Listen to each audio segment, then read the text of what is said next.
6 படை வீடுகளில் 2ஆம் படை என போற்றப்படும் திருச்செந்தூர் முருகனுக்கே பெரும் சோதனை வந்துள்ளது.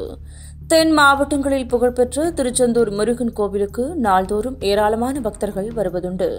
மாசித் திருவிழா, தைப்பூசம், சூரசம்ஹாரம் போன்ற நாட்களில் லட்சக்கணக்கான மக்கள் குவிந்து கடற்கரையில் புனித நீராடி முருகனை வணங்குவது வழக்கம். எதிரிகளை அழிக்கும் ஆற்றல் மிக்கவர் என பெயர் கொண்ட திருச்செந்தூர் முருகனை அழிக்கும் சக்தி உருவாகி இருப்பது வேதனையின் உச்சகட்டம்.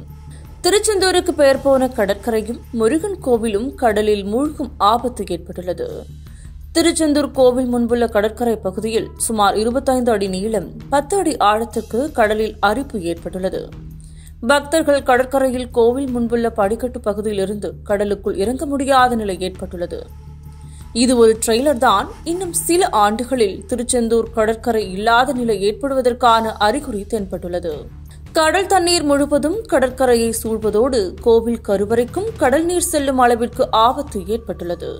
இன்னும் சொல்லப்போனால் கடலுக்குள் முருகன் செல்லும் நிலை கூட ஏற்படலாம் என ஆய்வுகள் தெரிவிக்கின்றன. இந்த பிரச்சினைக்கு 2 முக்கிய காரணங்கள் கூறப்படுகின்றன. உடன்குடி அனல் மின் நிலையம், தூண்டில் வளைவு. இந்த 2 நிகழ்வுகளால் திருச்செந்தூர் கடற்கரையை நோக்கி முன்னேறி வருகின்றன. பூலோகப்படி திருச்செந்தூர் கடற்கரைக்கு பின்னால் உள்ள கடலோர கிராமங்களான புன்னைக்காயல், ஆறுமுகநேரி உள்ளிட்ட 10க்கும் மேற்பட்ட கிராமங்களில் தடையை மீறி தூண்டில் வளைவு அமைக்கப்பட்டதால் கடல் நீர் அப்பகுதியிலிருந்து திசை மாறி திருச்செந்தூர் வந்துவிடுகிறது. கோவில் எதிர்ப்புறம் அமைக்கப்பட்ட உடன்குடி அனல் நிலையத்தில் கட்டப்பட்ட கட்டுமானங்களால் அங்கே செல்லும் கடல் நீரும் அழுத்தம் ஏற்பட்டு திருச்செந்தூர் பக்கம் வந்துவிடுகிறது. இதனால் முன்னெப்போதும் இல்லாத அளவுக்கு கடல் அரிப்பு ஏற்பட்டு திருச்செந்தூர் கடற்கரையின் நீளம் குறைந்து கடல் நீராக வந்துவிடுகிறது. இதே நிலை தொடர்ந்தால் நாழிக்கிணறுக்கு செல்லும் கொட்டகைக்கு கடல் நீர் புகும் காலம் வெகு தொலைவில் இல்லை என ஆய்வுகள் கூறுகின்றன. அதேபோல கடல் நீர் மட்டம் உயர்ந்து திருச்செந்தூர் கோவிலுக்கு உள்ளே செல்லும் கொடிக்கம்பத்துக்கு ராஜகோபுரம் பகுதிக்கு வந்துவிடும் என அதிகாரப்பூர்வமாக ஆய்வுகள் தெரிவிக்கின்றன. அப்படியானால் திருச்செந்தூர் கடற்கரையில் நடைபெறும் சூரசம்ஹாரம் இனி இங்கு நடக்க வாய்ப்பில்லாத நிலை வந்துவிடும்.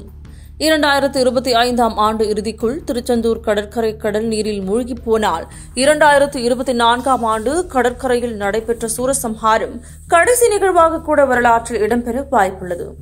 தடையை மீறி அமைக்கப்படும் தூண்டில் வளைவு, உடன்குடி அனல்மின் நிலையத்தின் கட்டுமான பகுதிகளை தடுத்து நிறுத்திவிட்டால் திருச்செந்தூர் தமிழக வரைபடத்தில் கடலில் மூழ்கிப்போன பகுதியாக அரசு பதிவேட்டில் பதிவு செய்யப்படும்.